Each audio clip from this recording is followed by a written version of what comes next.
punong-puno ng pangarap. Tapos nung nakarating sa tennis, I was full of hope. I said, here it begins. I need to start working immediately because I have a lot of debt in the Philippines. Then, when I arrived in Tennessee, I found out there was no job. Trafficking. So when you think about trafficking, lots of images come to mind. You think about something that's far away, something that's hidden, secretive, and something that happens to somebody else. But it turns out that labor trafficking is one of the most common forms of trafficking, forcing people to work through the use of force, fraud, or coercion. Who does this happen to? And how does it happen? From the UCLA Labor Center in KPFK, this is Rework. I'm Saba Wahid. And I'm Stephanie Ratapper. Today on Rework, Seth Hernandez Ronquillo brings us this story about Lester Ramos, who shares his journey from the Philippines.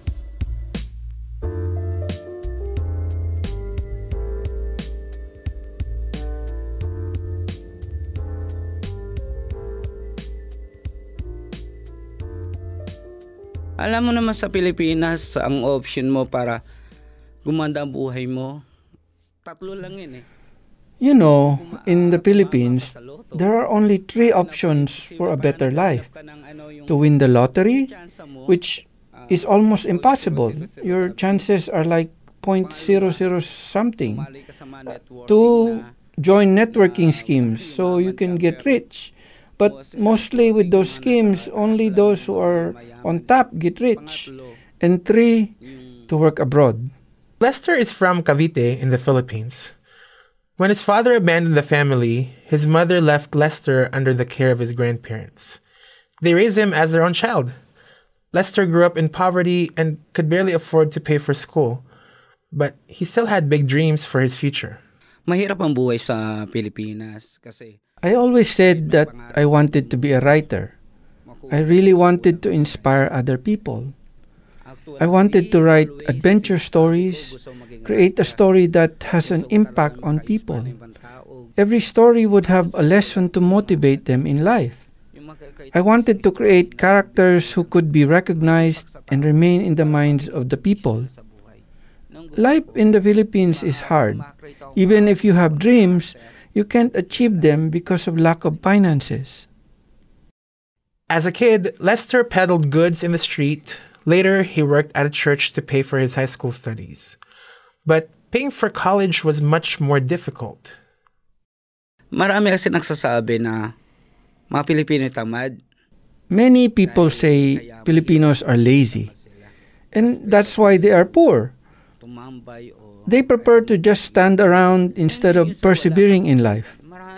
Because if you persevere, you can achieve things. But actually, I don't believe in luck. Many people want to study. Many want to get out of poverty. Many want to progress.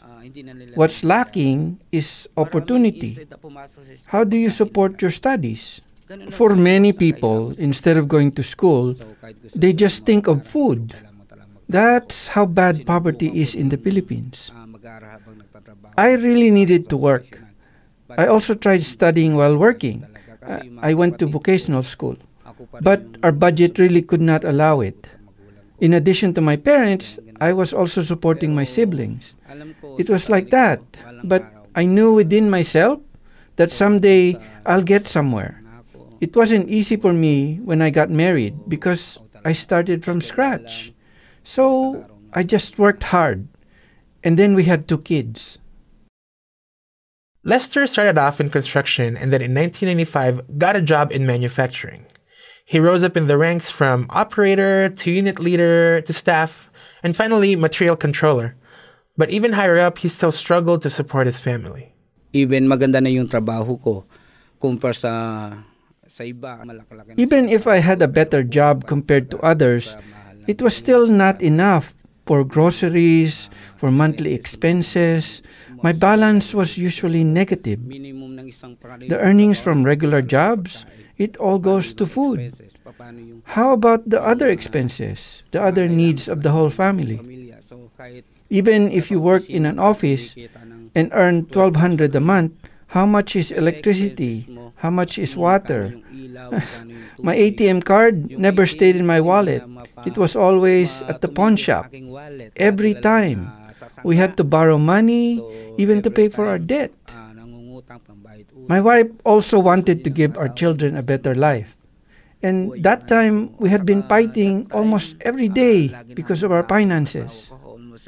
We would usually fight when our children got sick and they needed to be taken to the hospital. And I didn't have the money. And I had nowhere to get money from. No one to borrow from. So one time, it happened that my son saw that our neighbor had a new bike. He tried to borrow the bike and touched it. So the owner of the bike pushed him. My son got a cut. I was just arriving from work when I saw my son crying because of his cut.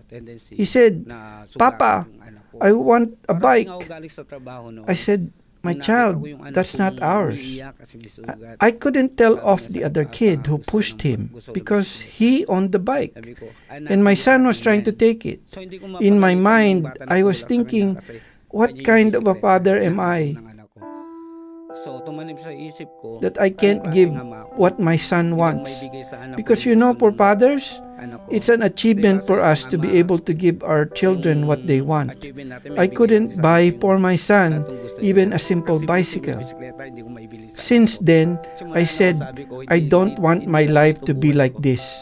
I said to myself, I will always find a way to give them what they want. That's when I started thinking about going abroad.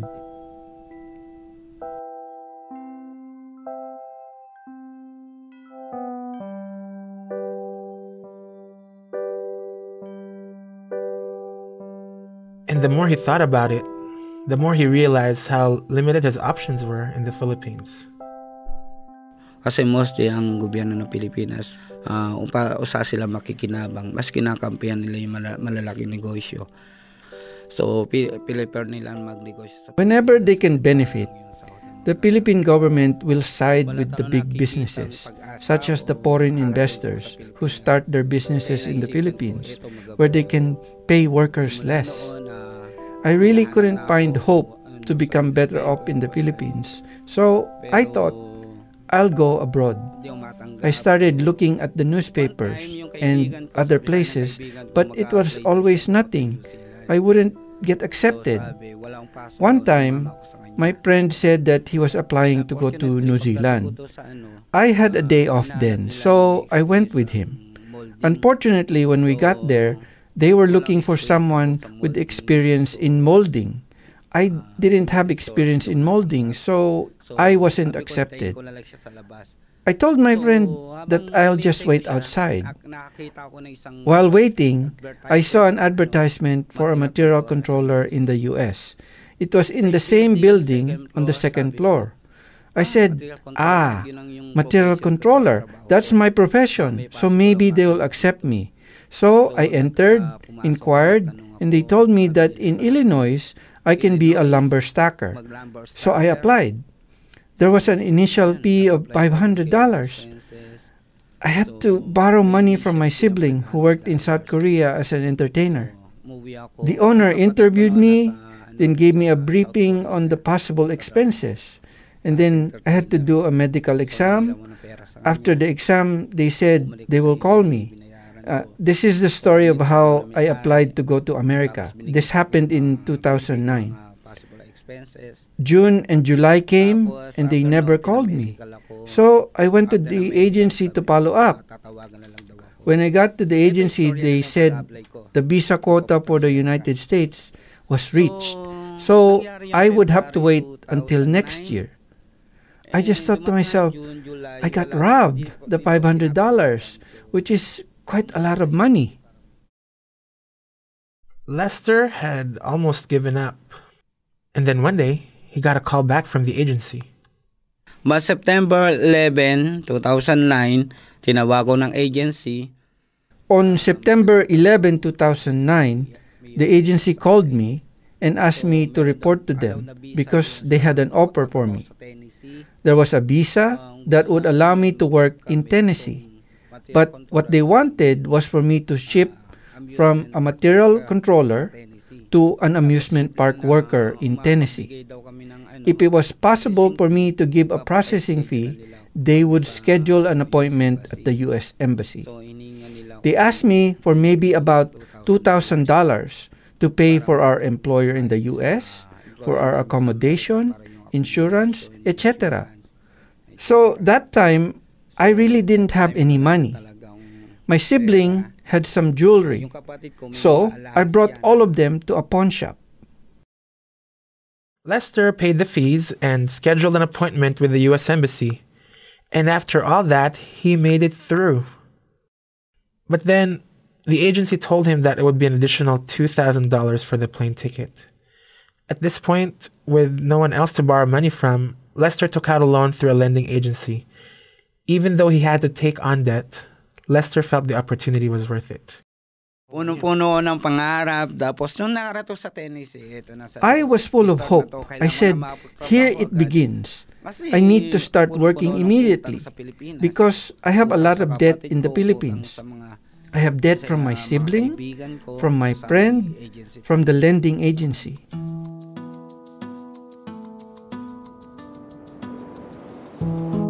So Lester packed his bags, said goodbyes to his family, and took his first ever plane trip to the United States.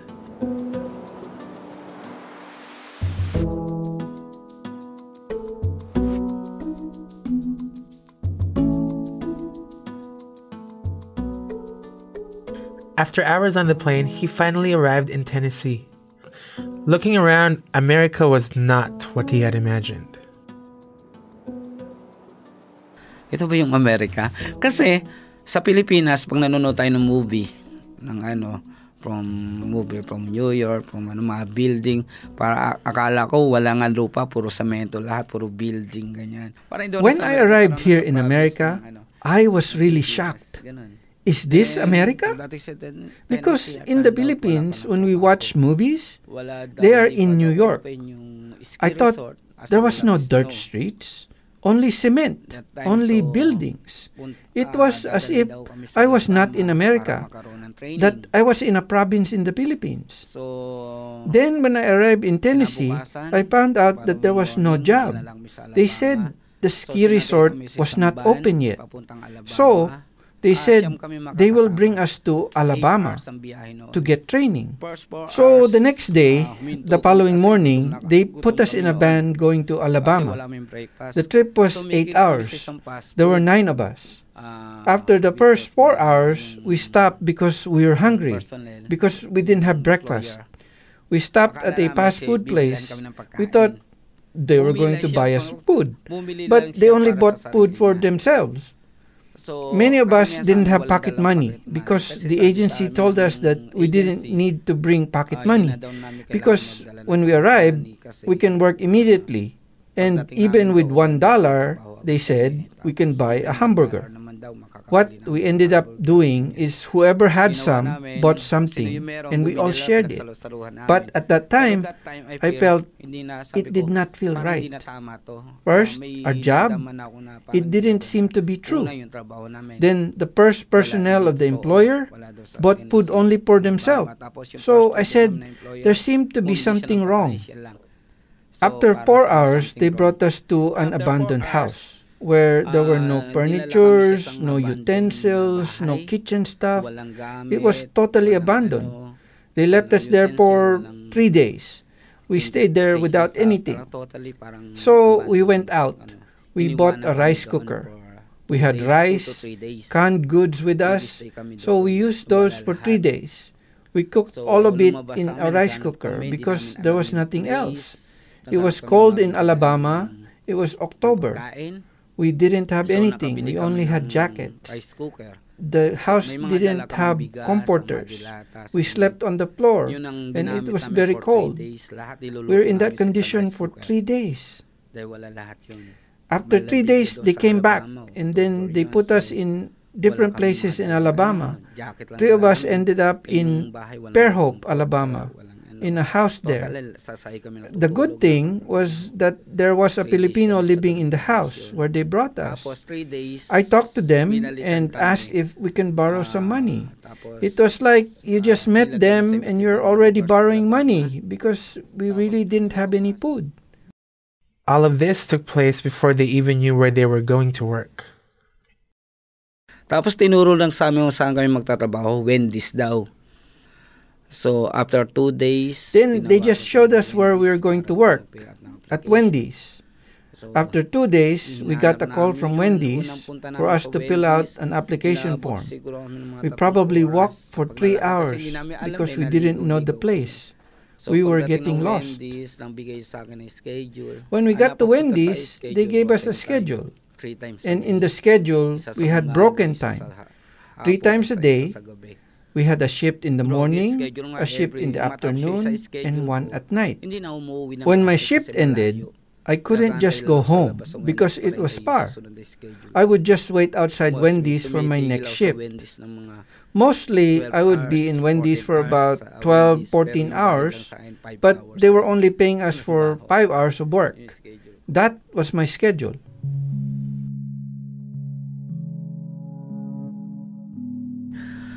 So most of the time, uuwi ako gabi mag-isa. Most of the time, I would go home by myself. It would already be dark. There were no street lights. Once, a dog ran after me.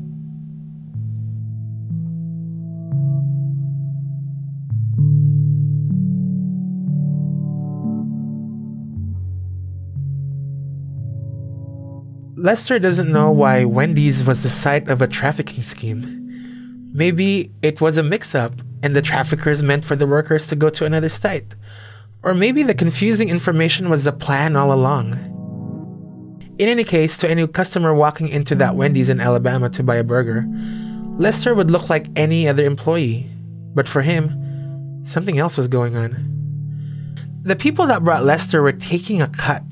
They only came by the house to drop off checks for the workers. Lester was earning $450 each month. 300 of that went to the lending agency. So ano natitira sa pamilya ko? Nagugutom na yung pamilya ko. So, what was left for my family?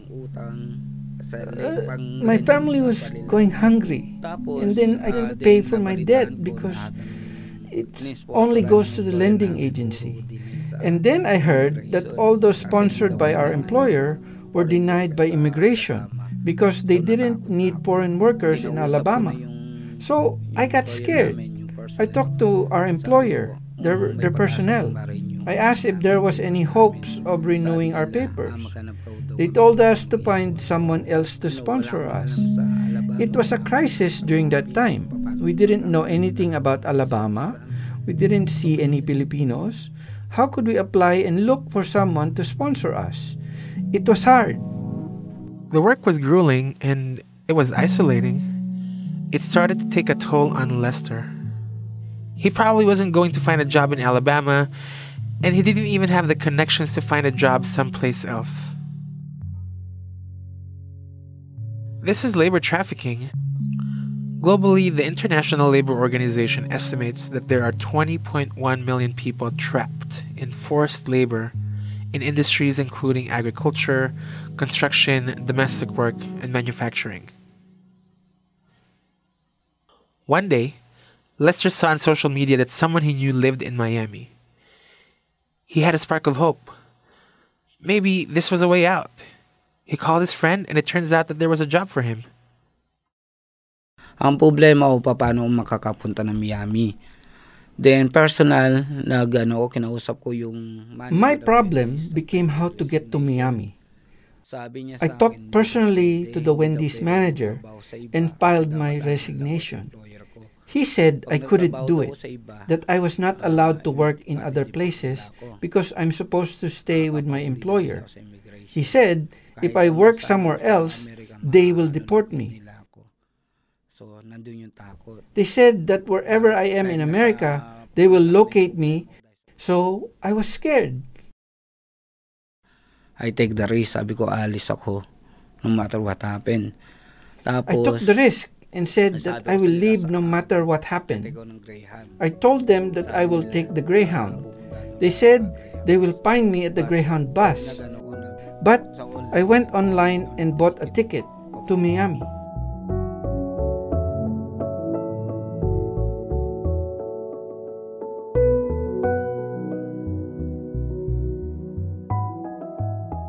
Even though Lester escaped his trafficking situation, things outside weren't exactly easy.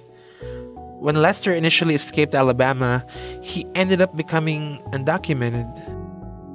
And because of his status, he had to accept these grueling work conditions. He was stocking food in a warehouse in Miami, where he would go back and forth from the sweltering heat to an ice-cold freezer. Then as a caregiver, he often had to work shifts that were nearly 24 hours, 6 days a week. Yun nga, dahil nga nabubuhay na ako sa nabubuhay na ako sa takot, nabubuhay ako sa ganung condition na... That's the thing, because I lived in fear. I lived in that condition where I thought that I didn't have rights because I didn't have papers. That I didn't have the right to refuse what my boss asked me to do. After all that happened to him, Lester was reluctant to trust anyone. Until one day, a friend told him about a place where he could get help. Pero nung una, hindi kami we were hesitant because we didn't want to reveal our status, that we were undocumented, and we were afraid to trust anyone. Actually, the first time I was interviewed by the Filipino Migrant Center, frankly speaking, I did not give them my real address because I was scared. But when I got the telephone number of Joanna, I called her and talked to her for the first time. I saw her sincerity, that she wanted to help us. That time, I really cried. I begged for her help. So, she scheduled a meeting with us at the FMC office. So we went. There we found out that we were trafficking victims and that we could apply for a T visa. I found out through the Filipino Migrant Center that because the contract they gave me was not followed, that the promised job for me was not real, and I paid a large amount to the agency, and there was still no work for me. That's where I found out that that is also human trafficking. Lester's experience inspired him to get more involved with the Filipino Migrant Center, or as he calls it, FMC. Tinutulungan nila akong gumawa ng mag-process ng papel ko. Sabi ko, may tutulong ko sa FMC. I wanna spend my day off sa FMC kasi they helped me to process my papers. I said, if there's anything I can do to help FMC, I wanna spend my day off at FMC in return for what they did for us.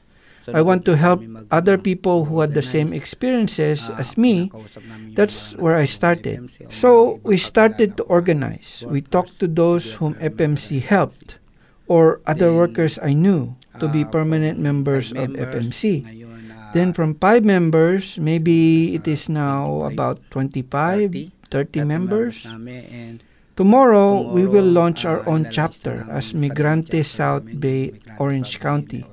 That's why my fear disappeared, because at least now, I am organizing workers. Lester still thinks about writing stories, but his experience as an overseas Filipino worker has shifted his perspective. Kasi yung una, puro makakreate lang ako. Back then, I wanted to write adventure stories. I wanted to create stories from imagination. Now, I don't have to just create something. Now, I want to expose what is really happening, what people don't know. From the Philippines to here in America, Filipinos in America, Filipinos in the Middle East, and what can people do to change the system, to change their way of life.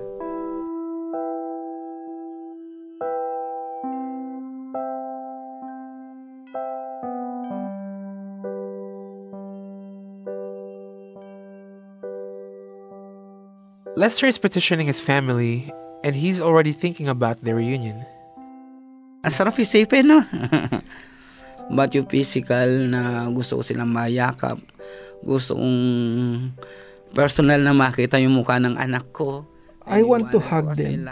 I want to see the faces of my children whom I left because they spent their whole childhood without me by their side.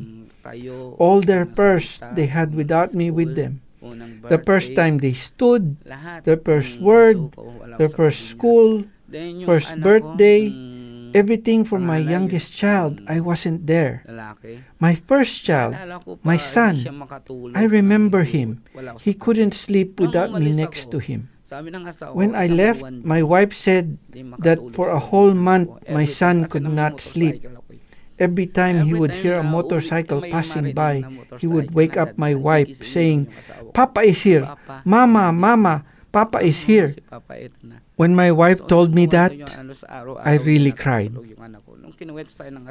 I'll spend quality time with them, hug them, make them feel that here, your Papa is here. It's nice to think about it, right?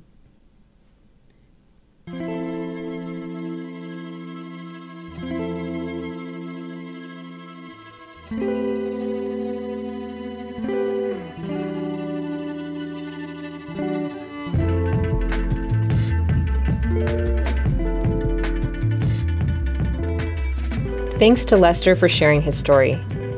Since taping this interview, Lester has become the chair of Migrante South Bay, a grassroots organization that protects Filipino workers' rights. And some good news, he was also reunited with his family. His wife and kids now live with him in the United States.